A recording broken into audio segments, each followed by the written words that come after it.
One day I'm gonna be everything I wanna be. I don't let it get the most of me. One day I'm gonna be free. I wanna be everything I'm gonna be. My future right in front of me. One day I'm gonna be free. I wanna be free. Then let me be free. One day I'm gonna be free. Mentally and physically, emotionally and spiritually. Yeah. One day I'm gonna be free. I'm standing at the crossroads, feeling like a lost soul. Don't know where I wanna go, but all I know is I wanna be free. They're telling me to let it be, but that just ain't in me, no. Jealousy and envy, but all I see is I wanna be free. See everything I wanna be, exactly what I'm gonna be. Don't let it get the most of me. Eventually, I'm gonna be free. See everything I wanna be, exactly what I'm gonna be. Yeah. One day I'm gonna be free. I'm gonna be free. Let me be free. One day I'm gonna be free. Mentally and physically, emotionally and spiritually. Yeah. One day I'm gonna be free. I told them take their aim off me. Stop trying to get a name off me. If they would just let me be, I'm gonna be free. I told them take them chains off me and throw away the locks and keys. If they would just let me be, eventually I'm gonna be free.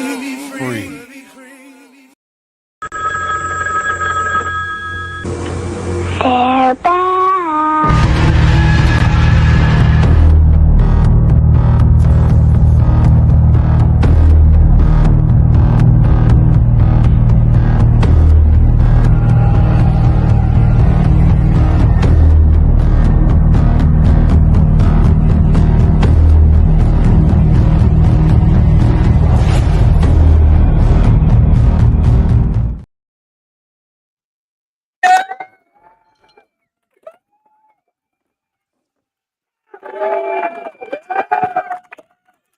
What up, though? What up, though?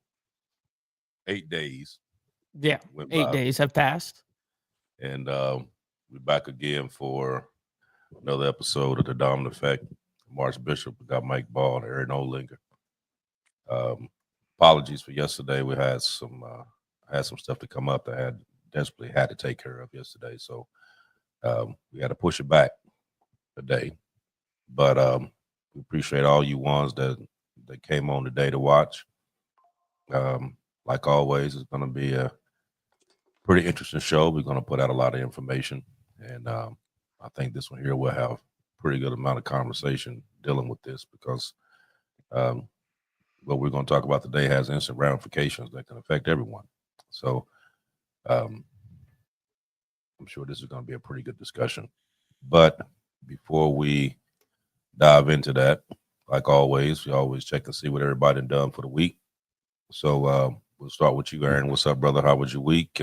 What you get into? Well, I had my gun show this weekend up in Butler County. It was horrible. With it being Father's Day and with the protests going on across the nation and the Arab-Israeli conflict going on, all of us vendors just knew we were going to be packed shoulder to shoulder. And the opposite happened. There wasn't hardly anybody in there Saturday or Sunday. And I say 70% of people showed up, walked out, not carrying any bags, didn't make any Damn. purchases.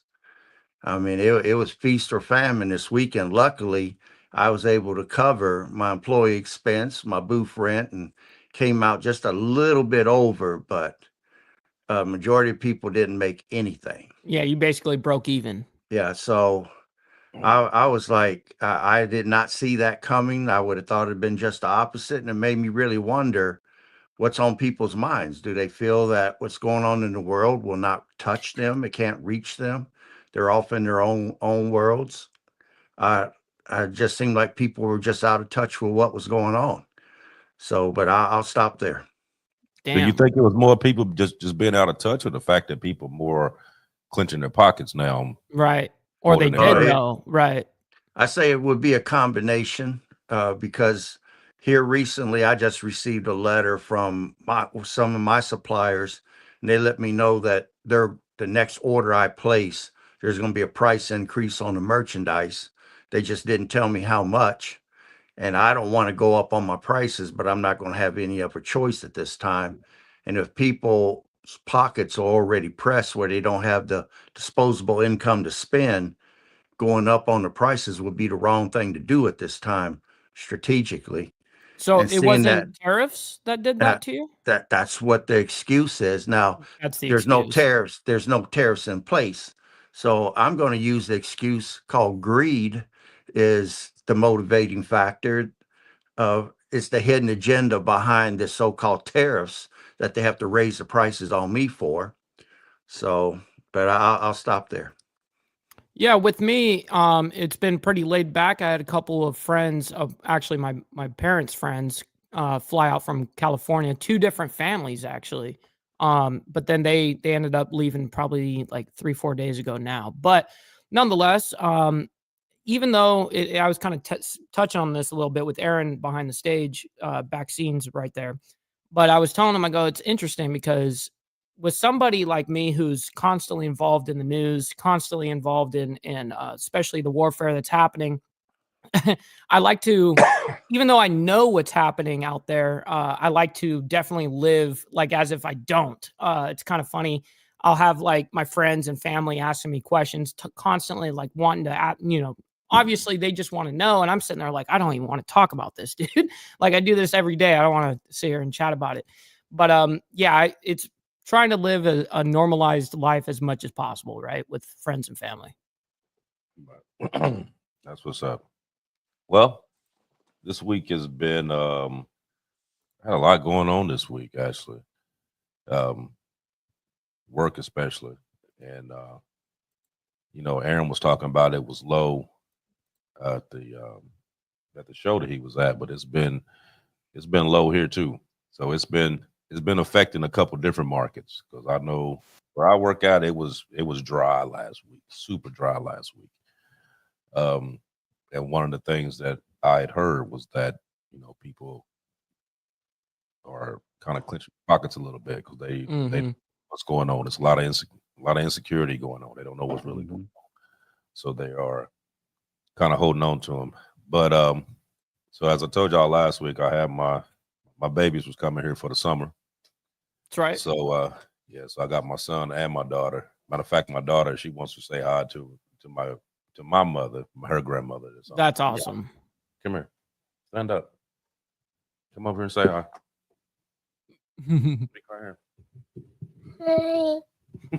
here. That's awesome. Yeah, she now mind you, she just did that little quick hi, but she done bugged me for 4 days about doing that. Right, I'm being on the show. I'm gonna speak to my nana on the show, and she gets on there and go, hi. Yeah, little camera shy. It's all good. Yeah, but I've but they've been here since Friday. It's been a real good time. They so I had them both for Father's Day, which was a great thing. Oh man, that's awesome. So we had so it's been a good time. But so let's jump into this. I'm pretty sure like this is something that everybody that's basically been talking about, but It seems like here, like this is kind of like blown wide open. So you have direct military strikes between Iran and Israel. That's basically ripped across the Middle East. Um, the first tremors are already shaking the globe. Was everybody's trying to wonder what's going to go on next. So um, right now we're kind of forgetting the proxy skirmishes, and this is like the full blown confrontation between these two. So we're going to get into it, try to figure out like exactly what's going on, and what's the end result to this. Is this going to be like always, how they just kind of go back and forth, or is this like the precursor for something very major to go on? Right. So this is what we're going to hit first. So Aaron, I'm gonna let you dive in first, and then we can just bounce around, because I'm pretty sure what you got, we're gonna have plenty to talk about. Okay. Mike, give me picture number 2. You got it. Let's go ahead and pull this up, and I'll pull us off to the side so they can also see us. Okay. Get this. Oh, it covers up the whole screen, unfortunately. Okay, go ahead. Okay. Where you see Iran at, down below Iran, you see United Arab Emirates, and you have a little horn that sticks up. That's the Strait of Hormuz. Now, so people know the strategic value, 30% of the oil transported by sea travels through that Strait of Hormuz, and Iran can easily shut that down. They can mine it, and they can use silkworm missiles or any sort of a guided missile system to sink anything coming up and down through there. So they can literally shut down 30% of the world's oil supply. Now, if you go down to the left, down to the bottom, we're in the green area, that's where their proxy, the Houthis, are. They're almost at the mouth of the Red Sea. Now, at the very top is the Suez Canal. Now, coming down through there past the Houthis, they could shut that area down, which is 12% of the oil transported by sea. So between the Houthis and Iran, they can shut down a total of 42% of the oil that's traveling by sea. Now, keep in mind, China purchases 90% of Iranian oil. They also purchase 47% of the Russian oil. China cannot afford for Iran to go down because they're counting on them for 90% of the oil that they're purchasing.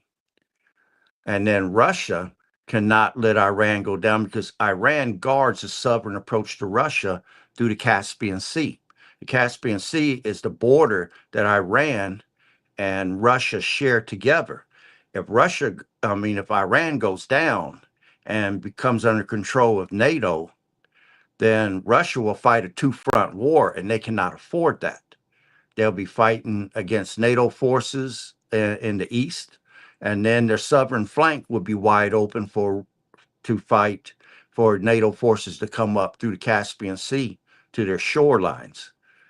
So Russia has a vested interest in making sure Iran stays standing, and so does China.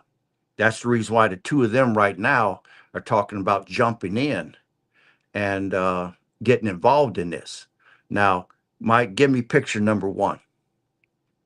You got it. Here it goes. Okay, what I want people to see here is while Iran's talking much stuff, and they're being battered by Israel, who controls the air, we have them bracketed with our military bases. Every side, basically. On both sides. I mean, the Caspian Sea is the only thing we're not covering there, and that's the border they share with Russia. So while they're talking much stuff and they're talking about hitting our bases, now are our bases within range of their missiles? Most definitely. They can inflict U.S. casualties. But if they inflict U.S. casualties, that's the only pretense we need to enter this fray. Right now, Trump says he's going to give them 2 weeks. Right now in the back channels, they're negotiating. Iran's desperately negotiating right now. But after 2 weeks, Trump is going to make the decision whether the United States enters or not. But at the same way that our bases are within Iran's missile reach, Iran's within reach of our missiles as well.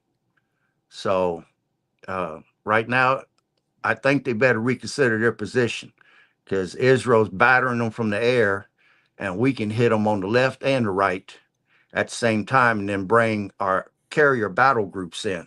Now, right now, as far as the groups go, we got the USS Gerald Ford with its battle group going to the Mediterranean, and then they're going to move to join the conflict.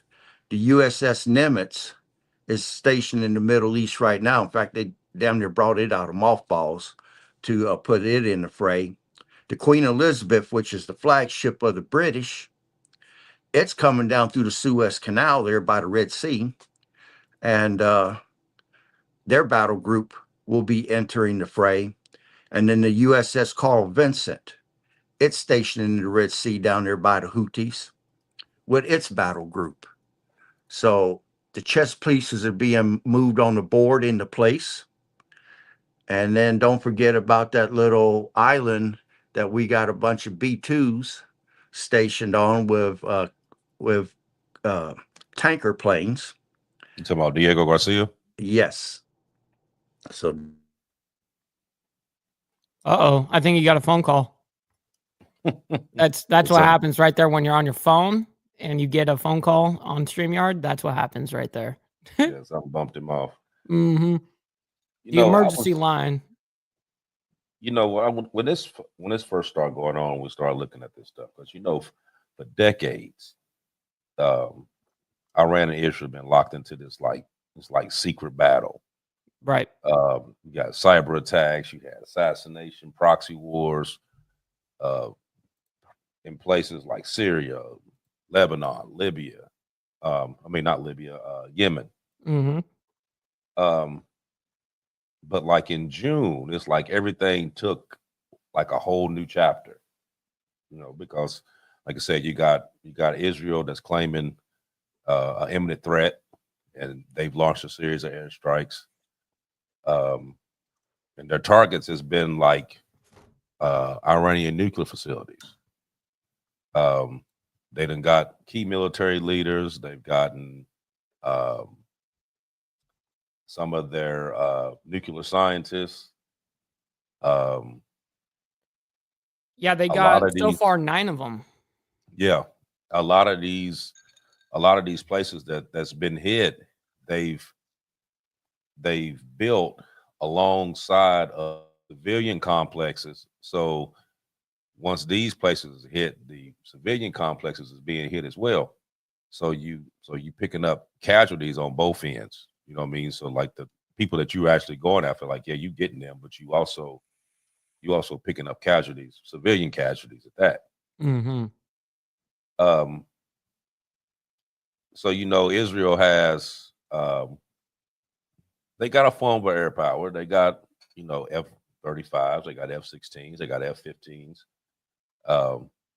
So they can kind of rule the sky a little bit. But when you go for actual military might wise, Iran has what 610,000 like active personnel, and Israel has roughly like 170. I can't remember what they are. So they need the U.S. to get involved in this. I was looking at another couple of shows where they were talking about that Iran was launching these missiles, but they were launching like a lot of the older missiles and stuff like that, because what they're trying to do, where they got a stockpile of them, is that they're thinking that if they launch enough missiles and Israel keeps using the dome to keep intercepting them, that eventually they're gonna run out of missiles, and then they can turn around and use the bigger stuff that they have. You know what I mean? So with like, it's how can you put it? Israel is a smaller country. They got a smaller military, but they backed by the U.S. You know what I mean? Now, right, the size of New Jersey. Yeah. Right. right? So they backed by the U.S. and they need the U.S. to actually go in, and they actually been pushing the issue, trying to get the U.S. to get involved in this, And I kind of understand the reason why the U.S. is kind of like, kind of like 50-50 on it, because they do know the ramifications for getting involved in this. You know what I mean? Because there's been threats going back and forth for the past.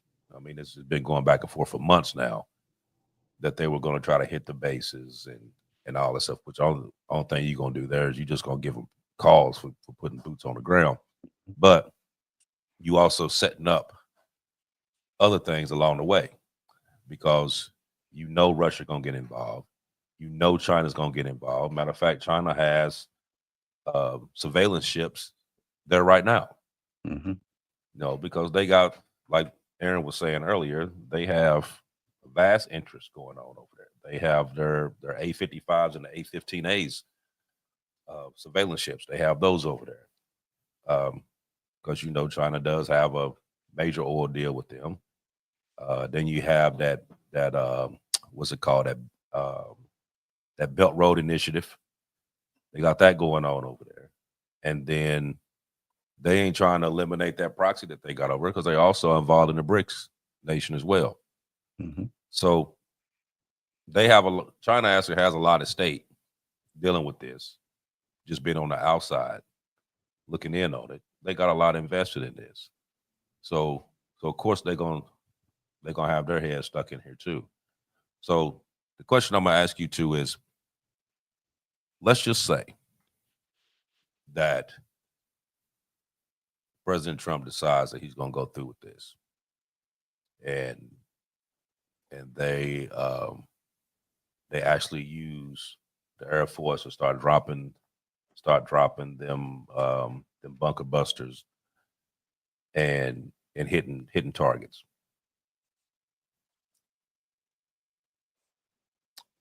What do you think? Personal opinion. What do you think the ramifications are going to be on the back end of that? Well, I want both of you to answer. It's up to you, Aaron. You pick whoever go. Okay. I want both of you to answer. Yeah, no, I will. Okay. That in itself draws the United States automatically in. Let me hit a little history lesson. World War I, what started it? It was the Archduke Ferdinand was assassinated by someone I believe that was from Croatia. And it was like a backstory headline. Nobody really cared. But when the propaganda machine got a hold of it, like the propaganda machine is going on both for Iran and for Israel right now, that became a major story. They worked people up into a fever pitch to where people were demanding something happen. So then it started off being the big nation taking on the little nation to put the little nation in its place. And then everybody started choosing sides. And then you had World War I happening. Look at it now. It's in the early stages. If the United States comes in, the sides that have been picked is Iran. Russia's backing Iran. China's going to back Iran. They have a protection agreement signed with each other. Pakistan is already coming in. They're bringing in their Air Force. And Turkey. That's going to go up against Israel, the United States, France, which France is going to provide fighters, from what I saw, the Rafale fighters. But what I don't know is where they have French pilots in the seat. Great Britain is providing the carrier battle group, which is the Queen Elizabeth, which will be participating. And Great Britain said a while back to Trump that if you guys get involved, we're going to jump in. We're going to get involved too. And now you got Germany coming in on the side of Israel. So you've already got 5 countries ready to go to war, and some of them are nuclear powers.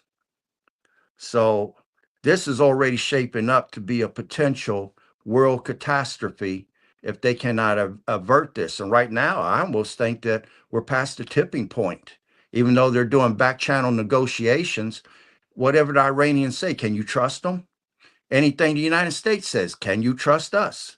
Iran sees us as being the great Satan. and they want to destroy the United States. They want definitely the destruction of Israel. In fact, they have a doomsday clock in their town square of Tehran predicting the end of Israel. So, and seeing that when they all came together and was negotiating, everybody's lying to everybody. They had no intention, Iran had no intention of seeking peace here. They even asked for Israel to be disarmed of its nukes, knowing that that would never happen. Then Israel asked for things that they knew wouldn't happen. Trump was asking for things that he knew that Iran wouldn't agree to. Everybody was buying time to get their chess pieces in place. And I don't want people to think that Iran is getting their asses kicked right now. They got a lot of shit underground. They've held back on some of their key weaponry. If they know Big Brother China and Big Brother Russia is going to come in, they're going to hold their best shit for when the war widens. It's stupid for them to burn themselves out right now, strategy-wise. If I know my big brothers are coming to the rescue, I'm going to wait till they get here, and then I'm going to unveil my best shit. So don't think that they're out of the fight quite yet. They're still potentially dangerous. And then when it comes to Israel, Israel is both bold and they're smart. I mean, and during World War II, anyone that fought the Pacific region would tell you Japan was some tricky MFs, but Israel some tricky MFs, and then they're bold with it. That makes them doubly dangerous. I think personally we're beyond a tipping point right now. I don't think that it can be wheeled in. I think we're headed toward war. And knowing that Iran recently told Trump on Sunday that they've activated the terror cells in the United States, that they're getting ready to unleash the cyber attacks, Americans better wake up before they be in the grocery store and they start exploding and the malls start going crazy and the power grid goes down. It's time to wake up. But let me stop there before I get to going too much here. Yeah, well, this whole thing is obviously super complicated, and specific context matters in all of this. You know, obviously, if we just start getting ourselves involved in your hypothetical, Archbishop, to play, be as good faith as possible. See, I wouldn't back that play. Obviously, I'm someone that is America first. The way I look at it is we shouldn't be involved unless Iran is like bombing or destroying any type of our military assets or hurts any of our U.S. personnel that are out there in the Middle East. That's another issue. That's when I say, okay, now we get involved. We have a very good job of sticking our neck where it doesn't belong. Truth be told, outside my border, I don't give a shit what you do in your country. I could give two fucks. Honestly, I don't care about what you do over there. I'm not trying to spread diplomacy. I'm not trying to spread democracy. I'm not trying to do any of that. I don't care. I care about Americans and Americans only. So I'm looking at the interest of America first, rather than maybe what the conservative party would normally kind of point to on this. This is something that I look at it as America first. Now, what do I think if we were to do that hypothetical that you brought up? Russia, I know that Putin has openly come out, or whatever statements have come out from their government, that they wouldn't get themselves involved. I kind of doubt that. I think Russia would definitely get itself involved. Mm-hmm. And on the flip side with China, I don't think that they would necessarily get involved to the extent that people think they would, because they rely on America so much, their entire economy. We know that China wins their wars by money. They're not sitting here trying to, take over the world in the sense of like troops and all this shit. They don't care about that. They care about money. And so what are they going to side with is, I mean, truth be told, they're just going to look at that and go, well, okay, maybe we should just stay out of this because we're going to continue to make money. And obviously during wartime, there's a lot of money to be made. So we're going to go ahead and stake out of it. But we'll see what happens here. It's hard for me to sit there and speculate. Mm-hmm.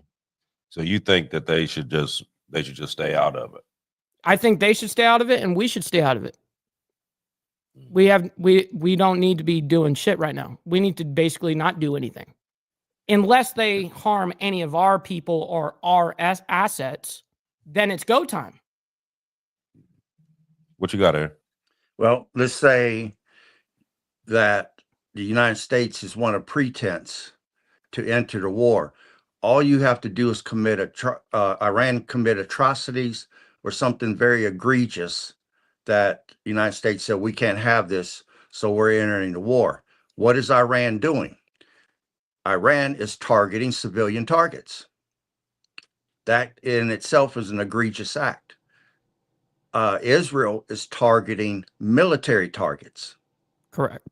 So if Iran keeps targeting civilian targets, that could be the pretense that if the United States wants to come in bad enough, that's the only pretense that they'd need.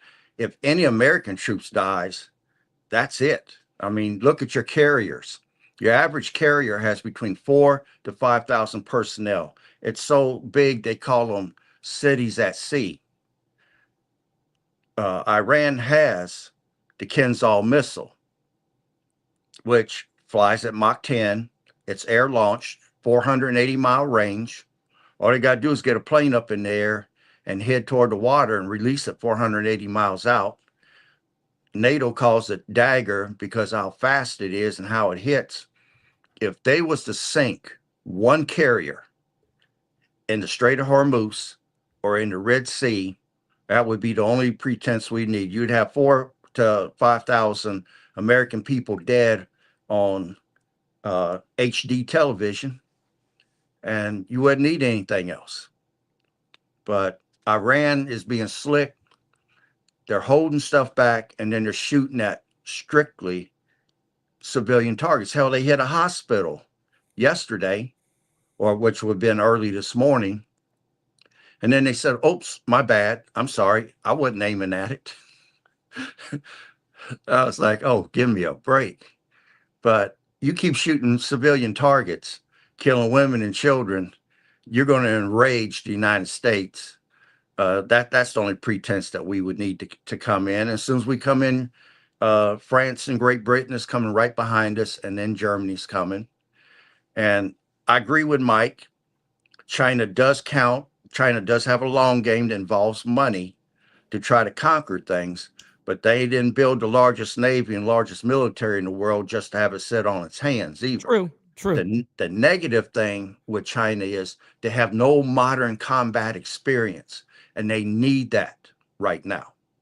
Now, I don't know if you guys know about this or not, but there was a cargo plane the day before yesterday left China, had a destination of Brussels, Belgium, registered. It got up in there and started flying. Then it turned, and when it turned, it headed toward Iran, and it turned off its transponder. And of course, we were tracking it with our satellites. We saw it land in Iran. But what the main question is, what was the cargo? Could it have been nukes on that plane? China has a brand new SAM system that they want to test under combat conditions, and they want to see if it could bring down the F-35 stealth fighter. Was it a couple of those systems? Were they going to bring the Ayatollah to China to hide him like Russia took in the leader of Syria, which a lot of people have forgot that? Or did they smuggle out Iranians enriched uranium, which as of today, nobody can find it? The weapons grade uranium that they've got, it has disappeared. No one can find it. Isn't it theoretically in that bunker, in that mountain? Well, they say that it could be, but as of today, the Iranians are saying they don't know where it's at. I think they flew it out, and China's holding it for safekeeping for them myself. Or Daddy Putin. Man, I wouldn't doubt that at all. But you know, when we're talking about China and China playing the long game, you're absolutely right. They are playing the long game. They've been playing the long game for a while. Mm-hmm. Now, this is one of the things that we've been talking about dealing with China for a good while now. China does not want to directly go against the U.S. straight up. I don't think anyone does. But what you have here, and this is the same thing that I've been saying for months now, our forces are spreading. Yep. We are spread it across the globe in different conflicts. Okay, because we, even though people say that they want us to stay out of stuff, but we we involved of everything. The U.S. took on this persona as being the police of the world. Right. Well, just like in the Middle East. They're in everybody's business. Okay. And they've been doing this for a long period of time. Now, those bases that you see right there, those bases there that they put up, those were part of some of the bases that was done as a part of the petrodollar agreement. That's the reason why a lot of those bases were put there. Okay. Now, with China, like I said, they don't want to go head up, but they would try it if they know that there's a conflict going on over here. So if your forces is in one section over here, you dealing with something over here. Now, I know that you have forces in South Korea. I know you got forces in Japan. I know you have some in the Philippines. I know you got some over there training in Australia. You got Australian forces, but you got the whole China force against a portion of what you have over here. Okay. Now, being able to scramble carriers and all that to get over to the other side. See, that's something totally different. You know what I mean? That's a voyage. That ain't nothing that that's going to take you a couple of days to get there. It's going to take you a while to get there. And some of them being the fact that, you can't, dealing with the Panama Canal and all that, you got to go all the way around and come back up. That's a long time. And that's a lot. Not only that, but a lot of money because it takes a lot of fuel bunkers to so they make know that happen. this. But a lot of the carriers and stuff are nuclear. So you ain't worried about fuel. They're nuclear powered. Now, you can make the trip. It's just going to take you longer to do. Way longer. But during that time, though, I'm not dealing with the U.S. 100. I'm dealing with, 25%, because you got 25% of your forces here. You got another 25 over here. You got 25 up here in the Baltic states, and you got another 15 that's over on this side. So I'm not getting the full force. You know what I mean? So if there's another conflict going on somewhere else that they're heavily fighting in, then it's real easy for me to do what I need to do over here and take over Taiwan, which is what they've been trying to do for months. They've been telling you that that's what they're going to do. They've been talking about all the way up between now and 2027 that they were going to do it. They've been saying it. So when it happens, and they try to do it, it ain't like no sneak attack. They keep doing these different closer. Every drill they do, they get closer. And then they do it at certain times because it's one particular section on the bottom part of Taiwan that the water is calm during that particular time that they're able to move forces through that time, through that window that they're able to actually move forces through there. So they're not slick. Okay. They've been plotting this, but like you said, they sit back and they waiting for all this other stuff. Now, are they sending weapons to Iran? You're damn right they're sending them over there. This is a proxy war, just like all the other ones has been. I don't know. I think everything is a proxy war now. They're definitely going to contribute. I mean, but Israel is not going to be able to pull this off without the U.S. unless they start using nukes. That's the only way they're going to be able to pull that off. Or in what sense? That their air alone won't be able to take out what's going on in Iran? Nope. Their forces cannot handle this. Not by themselves. Not for no long. If they actually did a long-term battle here, no way. I think I'm gonna push back a little bit on that. I do think Israel has the capability of destroying that whole nation right now without nukes. Without nukes? Yes, without. Yeah. I think that they have proven themselves time and time again. Man, Iran has thousands upon thousands of missiles. You're right about that. They have the number one program. You're right. Yeah. Now they'll wipe New Jersey. You know, Israel is about the size of New Jersey. They wipe that bitch off the map if they really wanted to do it. You know what I mean? Now, especially being the fact when you're talking about the combination of forces that they have. Israel got the smallest force, but they kind of like the little barking chihuahua out of the group. You know what I mean? They little, they bark. And now how many times have we done seen in the news that they done asked to chill out? Don't do this, don't do this. We don't want you to do this. We recommend you not do this. And what do? They turn right around and do it anyway. They do it because they know they got that backing. That's why they do it. Because I do think you're right. I think you're right about that. They absolutely all know that, well, if you're fighting Israel, you're ultimately fighting America, you know, because at the end of the day, what it boils down to is the amount of force that Israel does have because of the United States. Yes, you're right on that. Absolutely. See, now then on top of that, dealing with China, you also got to remember because a lot of people talk about, you know, what China won't do. Now, sometimes you will sacrifice yourself to get your enemy, right? And one thing that China does have that they can use is your treasury. So they are number 2. They were number 1 until they started giving some of it back. So they can actually sting you and make it hurt. They really can do it if they want to do it. Now, would that mean them crashing their economy in the process of doing it? Yes. But if you really wanted to do it, they could really push the gun and do it. You know what I mean? And like I said, you can't go to China and buy nothing. You can't go to China and buy land, but they damn sure been buying it over here. You know what I mean? And they've been buying them by these military bases. They've been buying private land. They've been buying all kind of stuff. And they'd have allowed them to do it. You know what I mean? So they are a lot more formidable than they say they are, than what people want to give them credit for. They really can get you if they wanted to get you. Am I right about this, Aaron? Yeah. They can collapse the bond market. That's our debt. So they are in that position to do that. And we're hanging on the edge on that bond market right now anyway. So is China, so is Japan. I mean, bond market goes under, a whole lot of nations are going with it. Mm-hmm.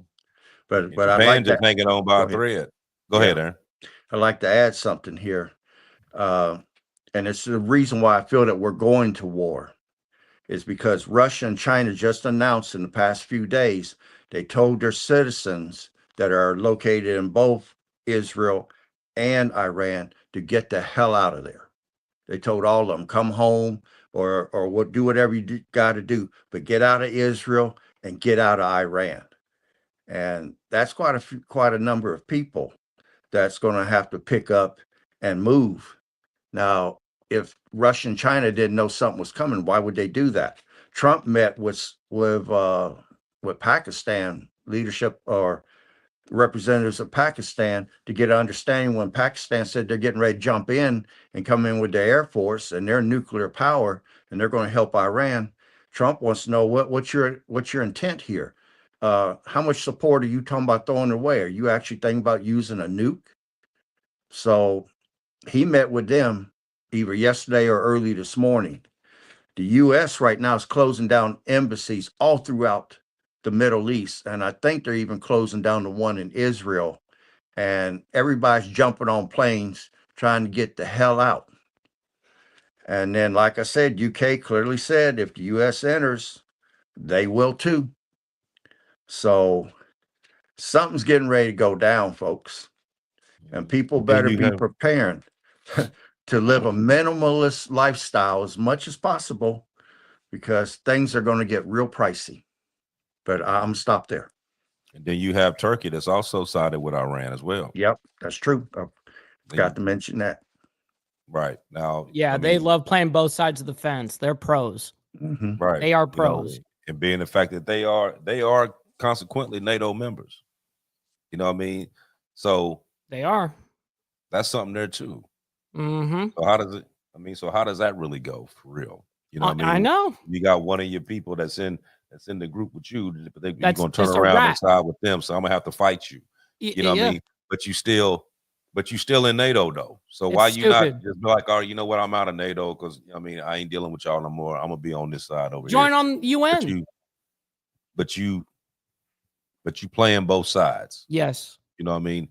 But this is the stuff that we're talking about. Like all this stuff here that's going on, it's affecting more than this. I mean, it's affecting the cost of oil. It's affecting the stocks. Mhm. You know, not nationwide, worldwide. You know what I mean? They talking about the price of oil can soar from $100 up to $120 a barrel. That was talked about. Yep. They're talking about roughly 20% of all global oil and huge chunk of liquefied natural gas pass through there every single day. So any disruption, like a full blockade, could trigger a massive global energy crisis. So it's a lot of other stuff that can take place along with this. But we've been saying for months that this has been a powder keg. It's been brewing. It's been brewing for months. When we had this discussion a couple of months ago, when we Mhm. I think I asked the question, where do you think, if war started, where did you think it was going to happen at? We said Middle East. This is where it's going to start. Yep. Now it's gonna spread out to other places, but that's where it's going to start at. 100%. Because you got all these other places that's there. Like I said, It's the most volatile. Right. You know, because you got Bahrain, you got Qatar, you got Kuwait, you got Saudi Arabia, you have Iraq, United Arab Emirates, Yemen. You got Jordan, you got Yemen. I mean, It goes. It's endless. Right. Egypt. Right. You got all these places here. Yeah, Egypt too. You got all these places here. You know what I mean? And a lot of these, like I said, a lot of these places have U.S. bases there. So you know, the trigger is Iran. The biggest thing is whether the U.S. actually gets involved with giving them that what is that weapon called? What is the name of that? Super penetrator weapon that they got. Yeah. I'm trying to Isn't think that of the Bucker Buster? Well, yeah, but there's an actual name for it that I'm Right. I'm trying Oh, to it's a think of very. the actual I name understand. for it. There is a specific name. You're right. Yeah. I can't remember what that is though. But that can only be delivered by a bomber. As far Right. as I know, Israel Correct. doesn't have no heavies that can lift that type of weapon. 30,000 pounds per bomb, by the way. And Right. so the B-2 bomber holds both of them. Right.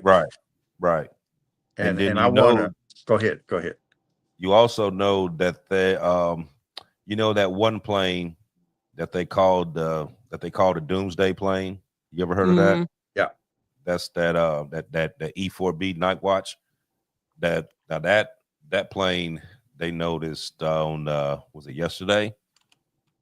That's been flying, and it ended up in DC. Yep. Yesterday. Yep. And that plane there is a plane that you don't normally see. I think the last time that plane was even seen was like right shortly after 9/11 is when that plane was actually seen. I don't think it was seen since then. But they said that the reason why they started paying attention to it now all of a sudden, that wasn't the fact that it was seen, but that the call sign changed. So it went from like the call sign used to be order 6. Now they call it order 1. So the call sign changed yesterday. So which means that plane is out for a reason. Mm-hmm. Just go ahead. I'm just having this running in the background. Actually, I think I have I think I got a short one dealing with that after you showed it. I think I got a short one that's talking about the actual. Yeah, I just wanted to have this running in the background as you spoke about it. This actual bunker buster that you was talking about. Right, the bomb itself. Mm-hmm. Nice. Yep, and it's dropped out of that B2 right there. And it's already there in the Middle East. It's been there for like the last 3 days. Yeah, they actually have some over in. There's actually been some over in Diego Garcia for the past couple months. Yeah. Anyways, yeah, go ahead and pull up what you wanted to show. Yeah, let me pull it up right quick. See what it's. But the bunker buster, even heavier. Experts say the bunker buster has a thick, hard shell designed to withstand the impacts of the ground and plunge to the depths it needs to reach, with explosives in a fuse that also needs to be robust enough to penetrate the ground. The bunker buster doesn't have the biggest blast area, experts say, because it's designed to burrow into the ground before exploding. The only plane that can carry the bunker buster, the B-2 Spirit stealth bomber, flown by a 2-pilot crew, capable of flying about 6,000 nautical miles without refueling and eluding an enemy's most sophisticated defenses. The likely target of the bunker buster, if the U.S. were to get involved in this conflict, Fordo, an Iranian nuclear enrichment site buried deep under a mountain beneath possibly 300 feet of rock. A key question: could the bunker buster really damage Fordo significantly? Experts say the bunker buster can penetrate about 200 feet into the ground, maybe more. But if the key targets at Fordo are about 300 feet under, one bomb isn't going to penetrate that. You're going to have multiple hits at the same spot. Drop a bomb, another B-2 comes in, drops another bomb in the crater of the first. another key question is, would a strike on the Fordo nuclear facility cause a large radiation leak? 3 experts who spoke to CNN say a radiation leak would likely be limited to the immediate area, and a strike would likely not pose the same kind of catastrophic consequences that bombing a nuclear reactor would. Aaron? All right, Brian, thank you very much. I want to go to retired Colonel Mark Cancian. He oversees.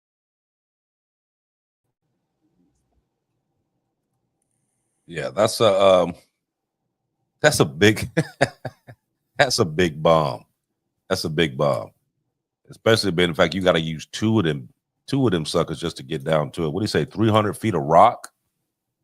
So they have what as far as I know, it's 200 feet of reinforced concrete it can penetrate, and it's designed to specifically not explode on impact. It dives deep down 200 feet and then explodes, and then they do a second pass and they drop the second, and then that's where the real damage is, on the exact same spot.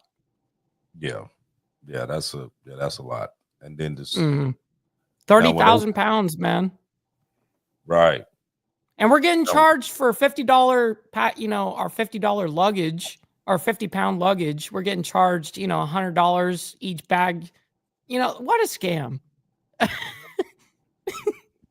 Now they say that this radioactive, that the radiation leak would be minor.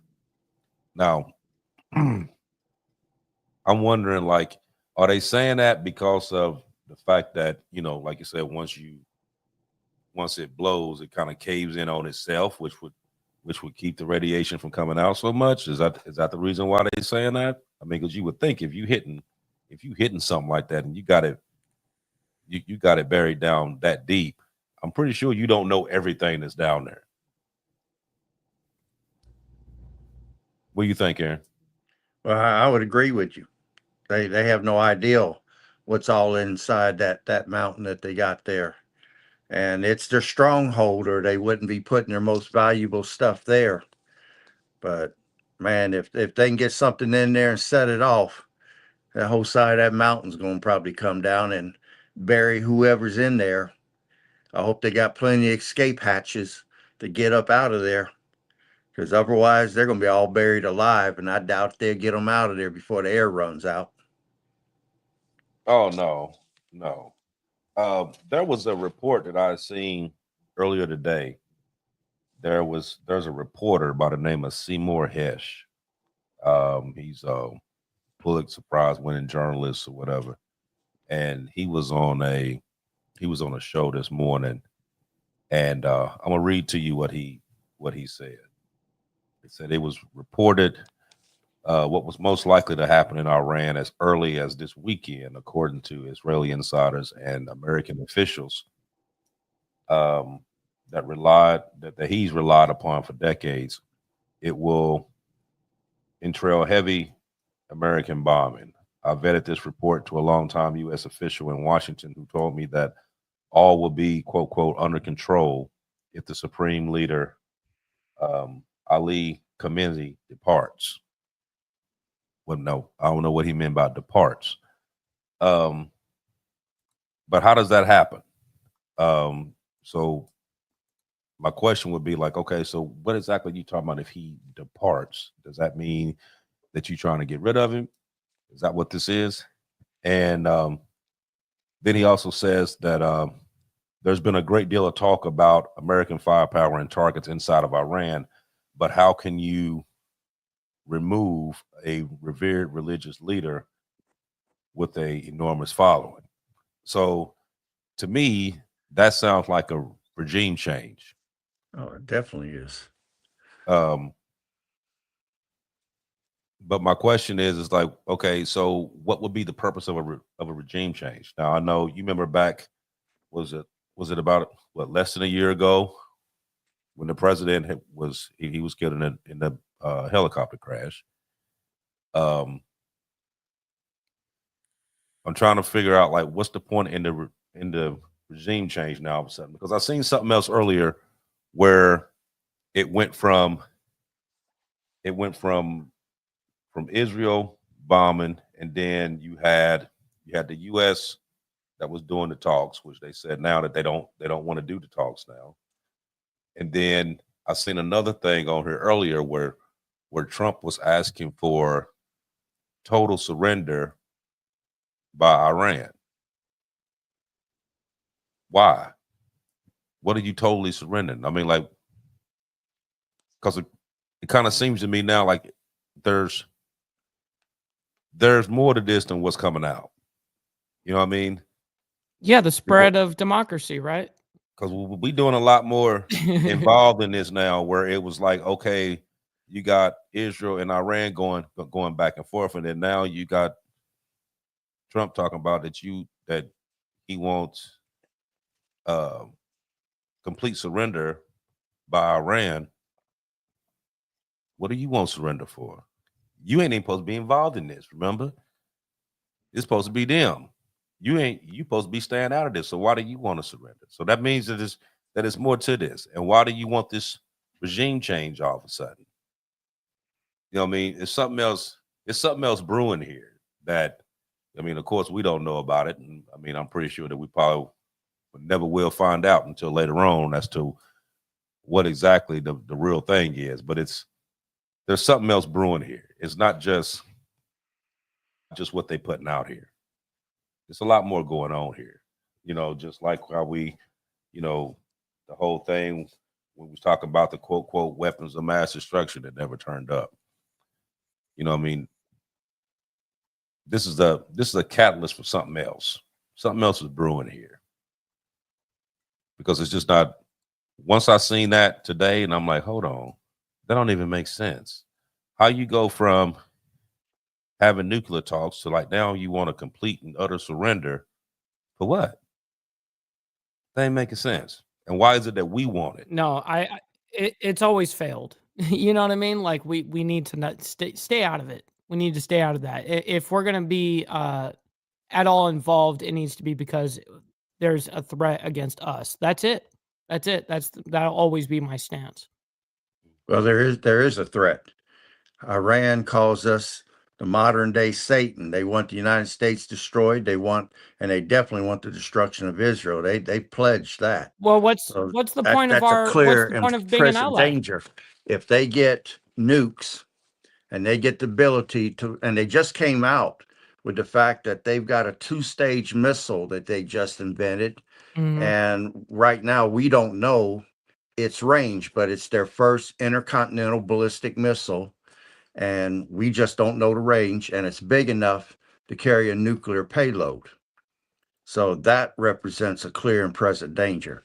I mean, for those who don't know, the size of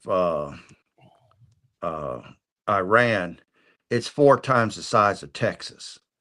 And you got something 4 times the size of Texas going against something the size of New Jersey. Mhm.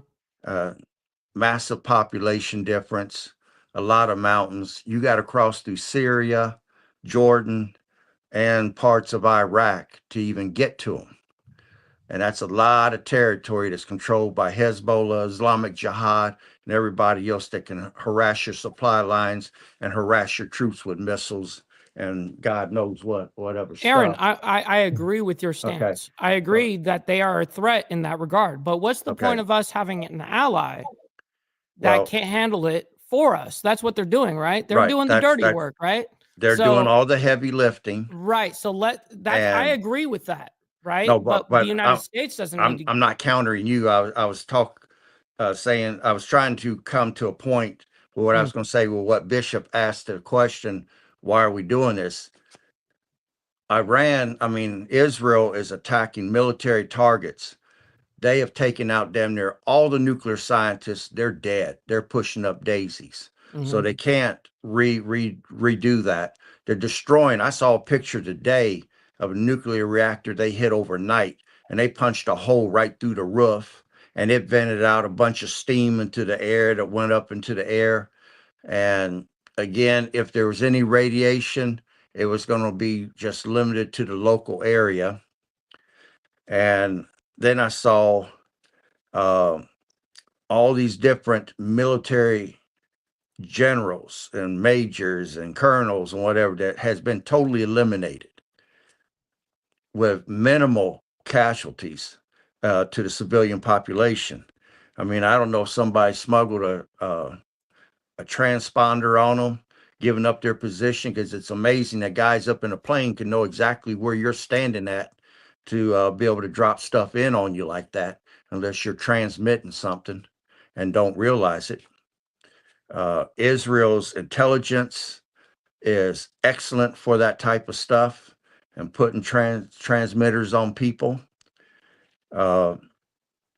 They have totally taken out the strongmen, and one of the generals that they took out, and it wasn't even Israel that did it. It was the civilian population. This guy was like a strong man, hated by the people. Somebody walked right up to him with a gun and shot him on the streets, a Tehran or whatever, and killed him and got away with it.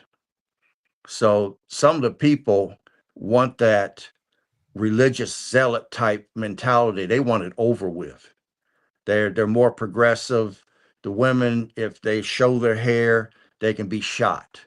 If they don't dress a certain way, they can be shot. I mean, they had a riot over there not too long ago behind the religious police shooting a woman. I don't know if you could see her face or if you could see her hair, but they walked right up with a gun and put it to her head and blew her brains out. And some of the people in that town rioted over that.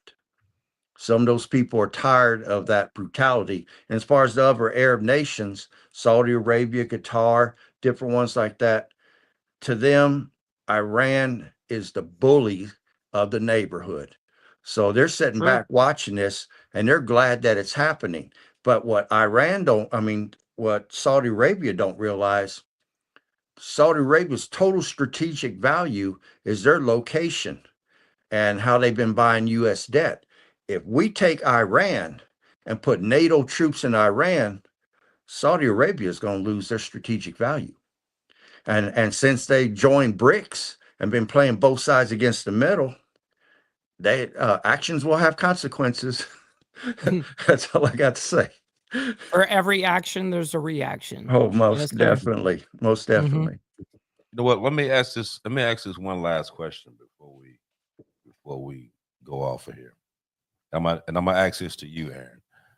So the Joint Comprehensive Plan of Action, that was the Iranian nuclear deal that was done back in 2015 during the Obama administration.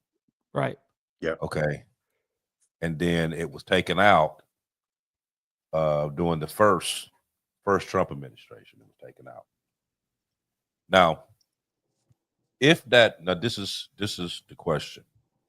If that agreement was still in place, would we have this problem now? If it would have stayed in place? I'm just asking. If it had stayed in place, Israel would have already hit them, because Israel felt that Obama betrayed them. The Obama administration and the Biden administration was not very friendly toward Israel. And Israel took that as a direct slap in the face. And that's the reason why when Netanyahu came to United States, he didn't even want to meet with Biden. He went down to Florida and met with Trump. So why would he do that? If they wasn't working on something? That's the reason why when people start telling me, well, Trump and Netanyahu are mad at each other, there's a division there. No, that was all theatrics. We talked about that on the show before. I said, don't be fooled by that. Them guys are best damn friends. And Trump was very favorable toward Israel when he was in office the first time. And when Netanyahu came over here, he don't waste hardly no time talking to Harris or to Biden. He went to Key Largo and he wanted to talk to Trump. So this situation, if that treaty was still in effect and Iran violated some of that because they was enriching uranium then, and those inspectors that were coming in there to inspect, they wouldn't let them in. And then the reactor they hit today was supposedly not operating. But the amount of steam and everything that came out of it, they realized that damn thing had been running this whole time, which again shows that Iran was violating. Israel kept saying their intelligence was doing it, but back then, Obama and Biden didn't want to hear it. I mean, you can look at history. I mean, take a look at what happened when Kim Jong-un came into office, 2011, okay? In 2011, when he came in and took over North Korea, we had that non-proliferation treaty going on where a lot of the countries, Ukraine, Belarus, Kazakhstan, different ones gave up their nukes for peace, protection, and millions of dollars to help their economy. Well, in 2011, after Gaddafi had agreed to do that and things, and that was in 2003, Gaddafi gave up his nuclear program. They went after him in 2011 and did a regime change because he was going to go on to a gold standard. Now, keep in mind, Kim Jong-un, new leader, they thought that he'd be friendly to the West. They went to him after they got rid of Gaddafi in a regime change, killed him. His country's been a failed state ever since. How they selling slaves on town square. Now, you look at Kim Jong-un, he watched this. So when they went to him and said, hey, we want you to give up your nuclear program. We want you to give up your nukes, because they've had nukes since 2003. And this was, this was 2011. Kim Jong-un said, you're going to give me money for my economy? Because, we're broke over here. And they was like, yeah, we're going to give you millions of dollars. He said, okay, give me the money and I'll dispose of my nukes. They gave him the money. And he went and completed his program because that's all he needed was money to finance that program. And we made it possible. I mean, dumb. We still don't learn. We keep, under Obama, we gave the Russians uranium for what? So that they could make nuclear reactors. What they do with it? They enriched it and made bombs with it. When will we ever learn? But I digress. Nice. Yeah, it seemed like this was, like I said, like we've been saying before, this is a powder keg. And within the next coming weeks, it's going all this stuff is going to come into fruition. This is the stuff that we've talked about. Like we talked about it, and we put this stuff out not because we wanted it to happen, but just based on the stuff that we were seeing. This is what we come up with. This is what's going to go on. Just opinion based on what we're seeing. Yeah. And I think me and Aaron was talking last week, and I told him, I said, you know what, even with all the stuff that go on here, it's like this is one of the situations that I hate to be right in, because this is going to massively affect so many people, not just abroad, but it's going to affect here as well. Whether people want to realize that or not, everybody's going to be affected by this. So we're going to, like I said, just like always, we're going to keep watching this stuff that's going on, and we keep putting it out there as we get the news, whatever. We'll put it out for people to know. But the the more you know and understand what's going on, the better off we all be. Because, like I said, this has the potential of being a precursor. The way it's brewing, this could easily be a precursor to a world war. Real easy. But we're gonna jump off of here. We've been on 110. But like I said, I want to thank everybody for coming out like always. Like, follow, share, subscribe, pass it on. Hit the like button. That's what gets the show out. Proper algorithm. People will be able to watch us, get the same information that you guys are getting. Hitting that like button is actually more than putting in a super chat. And it's free. So yeah, and it's absolutely free. And it takes you approximately 2 seconds, 2.5 nanoseconds to do. So hit that button. Also, those of you that's not on the Dominant Effect group on Facebook, go on there. We put a lot of stuff on there. That group's actually growing pretty good. There's a lot of information that we put out there. There's a lot of information goes on there all the time. So if you're not on there and you on Facebook, go on the Dominant Effect group. Also, if you hit the little QR code up there, that sends you to the Dominant Effect store. We got a lot of good stuff in there. Got a lot of new stuff on there. We got Aaron has his own little merch, a little shirt. Mike Ball got his own little thing too. So go on there and check it out. And like I said, I appreciate you each and every week for coming on here, checking it out. And I'll see y'all in 6 days. Right. Go ahead, Aaron. All right. Seeing that rush that Iran has made the threat that they've activated terror cells in the United States, what I want people to do, if they got the time to do it, is start being very aware of your surroundings. Okay. Get you some additional training right now. That could be canning, it could be CPR, it could be first aid. You could be putting in some range time at the range or guarding. That's just to name a few. I would also say top off your preps right now and make sure that includes extra gas and water. Keep an emergency fund of cash at your home and have your emergency kits ready. Try to get yourself as physically fit as possible, because when things go down, that power grid goes down, you're going to have to do things physically without the use of power tools. Don't let your gas tank right now go below half a tank. If you see the war starting, don't let it go below a half, because you can go north, south, east, or west 170 miles on a half a tank of gas. So you don't want to let it go below half a tank. And if you don't remember nothing else that I'm saying right now, remember that it's getting late in the game. When it's go time, things are going to escalate quickly. So you should be prepping right now like your life counts on it, because it very well could be.